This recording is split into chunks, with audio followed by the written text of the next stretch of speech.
Hello বন্ধুরা, দেখো আমি ভোলা মাছের সর্ষে বাটা রান্না করছি। প্রথমে মাছগুলোকে কড়া করে ভেজে নিলাম, তারপর কালো জিরে ফোড়নে দিয়ে দিলাম। কালো জিরে ফোড়নে দিয়ে নুন আর একটু হলুদ দিলাম, দিয়ে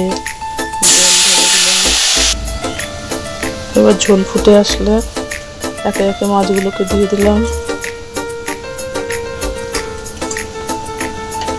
এক এক করে মাছগুলোকে দিয়ে দিলাম।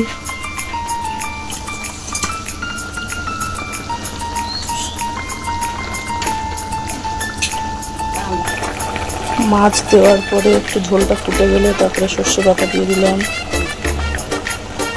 সর্ষে বাটা দিয়ে একটু ভালো করে নেড়ে দিলাম, মিশিয়ে দিলাম সর্ষে বাটাটাকে দিয়ে এখন কিছুক্ষণ ফুটতে দেবো। ঝোলটাকে কিছুক্ষণ ফুটতে দেবো। নামানোর আগে দুটো চেরা কাঁচা লঙ্কা আর একটু সর্ষের তেল দিয়ে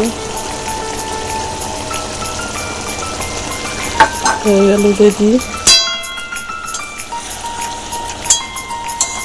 সর্ষে ভোলা মাছের সর্ষে বাটা রেডি। দেখো দেখতে কেমন লাগছে। রান্নাটা ভালো লাগলে কমেন্ট করে জানিও কেমন লাগলো। বাই বন্ধুরা, বাই।